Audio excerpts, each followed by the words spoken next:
सभी दिल्ली वासियों को मेरा नमस्कार। पिछले 1 साल से जब से कोरोना शुरू हुआ है, मैं समय समय पे आपके बीच में आके सभी तथ्यों को, परिस्थितियों को ईमानदारी के साथ आपके सामने रखता रहा हूँ, आपसे चर्चा करता रहा हूँ। एक चीज़ हम लोगों ने हमेशा गांठ बांध के रखी, आपको कभी गलत तथ्य नहीं दिए, आपसे कभी झूठ नहीं बोला, जो था आपके सामने रख दिया। अगर स्थिति अच्छी थी तो भी आपको बताया, स्थिति खराब थी तो भी आपको हमने ईमानदारी से बताया, क्योंकि हम पहले दिन से समझ गए थे कि ये इतनी बड़ी आपदा है कि आपके साथ के बिना, जनता के साथ के बिना अकेले इस आपदा से सरकार सामना नहीं कर सकती। जनता का सहयोग और जनता की सहभागिता उस पूरे संघर्ष में बेहद ज़रूरी है। और जब तक जनता को सच नहीं बताया जाएगा, सारे तथ्य जनता के सामने नहीं रखे जाएंगे, तब तक जनता की भागीदारी सुनिश्चित करना असंभव था। इसीलिए हमने हर चीज़ आपके सामने रखी। हमने टेस्ट नहीं कम होने दिए।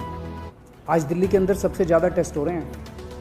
मैं तो ये कहूँगा कि अगर प्रति 10 लाख की पॉपुलेशन पे देखा जाए तो शायद पूरी दुनिया में सबसे ज़्यादा टेस्ट दिल्ली में हो रहे हैं। मैंने देखा कि कई जगहों पे उन्होंने टेस्ट कम कर दिए। टेस्ट कम कर दिए तो केस कम आने लग गए। इस तरह से तथ्यों के साथ कई जगह हेरफेर करने की कोशिश की गई। हमने ऐसा नहीं किया। हमने टेस्ट कम नहीं किए, उल्टे कम करने की वजह हमने दिल्ली में टेस्ट कई गुने बढ़ा दिए। आज लगभग 1 लाख टेस्ट दिल्ली में डेली हो रहे हैं। हमने मौत के आंकड़े आपसे नहीं छुपाए। जितनी मौतें होती थी हमने सब आपके सामने रखी, ईमानदारी से रखी। अगर ज़्यादा हो रही थी तो ज़्यादा बताई, कम हो रही थी तो कम बताई। कितने बेड्स हैं, कितने आईसीयू बेड्स हैं, क्या परिस्थितियां हैं, हर चीज़ आपके सामने ईमानदारी के साथ रखी। और इसी वजह से जब भी हमने कड़े निर्णय लिए, हमें आपका पूरा सहयोग मिला, दिल्ली की जनता का पूरा सहयोग मिला।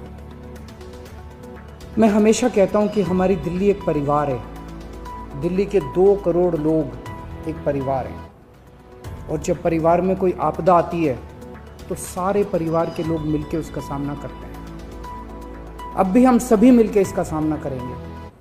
पहले भी जीत हुई थी, अब भी जीत होगी।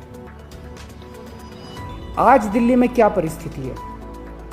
पिछले 24 घंटे में दिल्ली में लगभग 23,500 केस आए हैं। उसके पिछले 24 घंटे में लगभग 25,500 केस आए थे। तो पिछले 3-4 रोज दिन से रोज हम देख रहे हैं लगभग 25,000 के करीब केस आ रहे हैं। पॉजिटिविटी बहुत ज़्यादा बढ़ गई है, संक्रमण दर बहुत ज़्यादा बढ़ गई है। दिल्ली के अंदर अस्पतालों में उपलब्ध बेड्स की भारी कमी हो रही है। डेली 25-25 हज़ार अगर पेशेंट्स आएंगे तो कोई भी व्यवस्था चरमरा सकती है। दिल्ली के अंदर बेड्स की भारी कमी हो रही है। आईसीयू बेड्स दिल्ली में लगभग ख़त्म हो गए हैं। आज सुबह मैं ऐप पे देख रहा था 100 से भी कम आईसीयू बेड्स दिल्ली में बचे हैं। ऑक्सीजन की भारी कमी हो रही है। कल हमने सेंट्रल गवर्नमेंट को भी लिखा है, उनसे बातचीत चल रही है। परसों रात को एक हादसा होते होते बचा। एक प्राइवेट हॉस्पिटल ने हमें बताया कि परसों रात को 3 बजे के करीब उनके अस्पताल की ऑक्सीजन लगभग ख़त्म हो गई। वो बोले जी हम तो बहुत बुरी तरह से डर गए, बहुत बड़ा हादसा हो सकता था। इधर उधर हाथ पैर मार के किसी तरह से उन्होंने कहीं से ऑक्सीजन का इंतजाम किया। दवाइयों की कमी हो रही है, रेमडेसिविर दवाई की खासकर काफ़ी कमी हो रही है। ये सारे तथ्य मैंने आपको डराने के लिए नहीं बताए। ये सारी परिस्थिति है और इन परिस्थितियों में हमें अब अगला कदम क्या उठाना है, इस पे चर्चा करने के लिए मैंने आपको ये परिस्थिति बताई है। तो दिल्ली के अंदर कोरोना की परिस्थिति काफ़ी गंभीर है। अभी तक हमने दिल्ली के अंदर हेल्थ सिस्टम को बड़े अच्छे तरीके से मैनेज किया। दिल्ली में 4थी वेव आई है। पहली वेव पिछले साल जून में आई थी जिसमें 4,500 के करीब केस आए थे। दूसरी वेव आई फिर सितंबर में, फिर तीसरी वेव आई जिसमें 8,500 के करीब केस आए थे। दुनिया के कई शहर ऐसे हैं, बड़े बड़े देशों के, विकसित देशों के शहर, जहाँ 6000 केस आए तो उनका पूरा हेल्थ सिस्टम चरमरा गया, कोलैप्स कर गया। दिल्ली में 8500 केस आए पिछली बार तीसरी वेव में, तब भी हमारा सिस्टम कोलैप्स नहीं किया, उल्टे हमने और ज़्यादा अपनी तैयारियां शुरू कर दी। आज 25000 केस आए हैं। अब दिल्ली का हेल्थ सिस्टम अपनी सीमा तक पहुंच गया है। हमारा हेल्थ सिस्टम अब बहुत ज़्यादा तनाव में है। मैं ये नहीं कहूँगा कि हमारा हेल्थ सिस्टम अभी कोलैप्स किया है, लेकिन आज हमारा हेल्थ सिस्टम बहुत ज़्यादा तनाव में है। किसी भी हेल्थ सिस्टम की अपनी सीमाएं होती हैं। अनगिनत पेशेंट्स तो कोई भी सिस्टम नहीं ले सकता ना। किसी भी सिस्टम की अपनी सीमाएं हैं। पिछले 5 साल में आपकी सरकार ने दिल्ली में बहुत बड़े स्तर पे स्वास्थ्य के क्षेत्र में काम किया है। खूब नए हॉस्पिटल खोले हैं, मोहल्ला क्लिनिक, पॉली क्लिनिक बनाए हैं। बहुत बड़े स्तर के ऊपर स्वास्थ्य के क्षेत्र में काम हुआ है।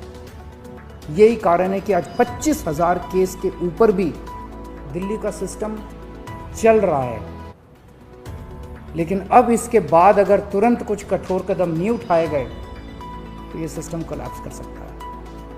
और अगर हेल्थ सिस्टम कोलैप्स कर गया तो मुझे डर है कहीं बहुत बड़ी त्रासदी ना हो जाए। जैसे मैंने बताया कि कल एक अस्पताल में ऑक्सीजन बिल्कुल ख़त्म हो गई थी और बहुत बड़ी त्रासदी होते होते बची। मैंने वीडियोस देखे हैं, तस्वीरें देखी हैं, आपने भी देखी होंगी सोशल मीडिया पे। दुनिया के कई शहर ऐसे हैं जहां कॉरिडोर में पेशेंट्स पड़े हुए हैं, सड़कों के ऊपर लोग दम तोड़ रहे हैं। अभी तक हमने दिल्ली को उस किस्म की त्रासदी से बचाया है, वैसा नहीं होने दिया। आज सुबह 11 बजे मेरी और एलजी साहब की मीटिंग हुई और इन सारे पहलुओं के ऊपर, सारी परिस्थिति के ऊपर काफ़ी विस्तार से बातचीत हुई। और उस बातचीत के बाद हमें ये लगा कि दिल्ली का हेल्थ सिस्टम बड़ी मात्रा में और अधिक पेशेंट्स अब लेने में असमर्थ है। अगर हमने अभी लॉकडाउन नहीं लगाया तो कहीं ऐसा ना हो कि बड़ी त्रासदी हो जाए।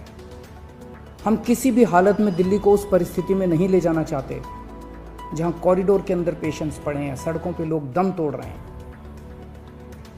आज सभी परिस्थितियों का जायजा लेने के बाद आपकी सरकार को ये लगता है कि दिल्ली में कुछ दिन के लिए लॉकडाउन लगाना ज़रूरी है। तो आज रात को 10 बजे से अगले सोमवार को सुबह 5 बजे तक 6 दिन के लिए दिल्ली में लॉकडाउन लगाया जा रहा है। इस दौरान जाहिर है कि जो एसेंशियल सर्विसेज हैं वो जारी रहेंगी, खाने पीने की, मेडिकल व्यवस्थाओं की वो जारी रहेंगी। ये शादियों का सीज़न है, लोगों के बड़े मुश्किल से रिश्ते बनते हैं, हम उनके रिश्ते तोड़ना नहीं चाहते। तो लोगों की शादियां संपन्न हों, लेकिन केवल 50 लोगों के गैदरिंग के साथ संपन्न हो, उसके लिए अलग से पास दिए जाएंगे। इसके बारे में अभी थोड़ी देर में डिटेल्ड ऑर्डर जारी हो जाएगा कि कौन कौन सी चीज़ें जारी रहेंगी और कौन सी चीज़ों पर पाबंदी रहेगी। मैंने और एलजी साहब के हम दोनों ने निर्णय तब लिया है जब हमारे पास कोई उपाय नहीं बचा था।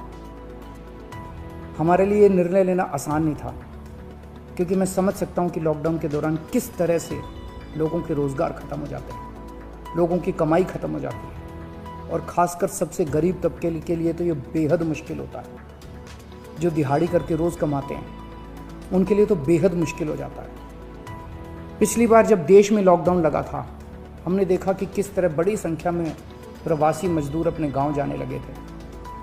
उनसे मैं ख़ास तौर से हाथ जोड़ के अपील करना चाहता हूँ, ये छोटा सा लॉकडाउन है, 6 दिन का, दिल्ली छोड़ के मत जाइएगा।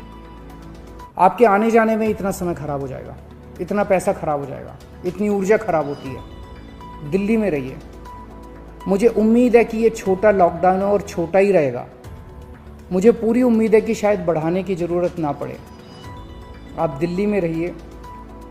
यकीन मानिए, हम पूरी ईमानदारी के साथ सब मिल के लड़ेंगे तो जल्दी इस मुसीबत से छुटकारा पाएंगे। मैं आपको यकीन दिलाता हूँ, सरकार आपका पूरा ख्याल रखेगी।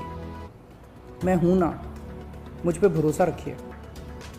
मेरी दिल्ली के सभी नागरिकों से अपील है कि ये निर्णय हमने बहुत मुश्किल से लिया है। आप सब लोग जानते हैं कि मैं लॉकडाउन के सख्त खिलाफ रहा हूँ। हमेशा से मैंने लॉकडाउन का विरोध किया है। मेरा ये मानना है कि लॉकडाउन से कोरोना ख़त्म नहीं होता, लॉकडाउन से कोरोना की स्पीड कम हो जाती है।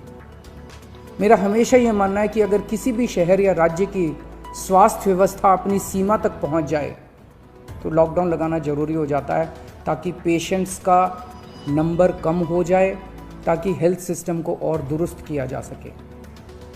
ये जो 6 दिन का लॉकडाउन हम लगा रहे हैं, ये जो 6 दिन हम ले रहे हैं आपसे, इन 6 दिनों के अंदर हम बहुत बड़े स्तर के ऊपर और दिल्ली में बेड्स की व्यवस्था करेंगे। केंद्र से हम मदद मांग रहे हैं, उनसे लगातार संपर्क में हैं। केंद्र सरकार हमारी मदद भी कर रही है, उसके लिए हम केंद्र सरकार के शुक्रगुजार हैं।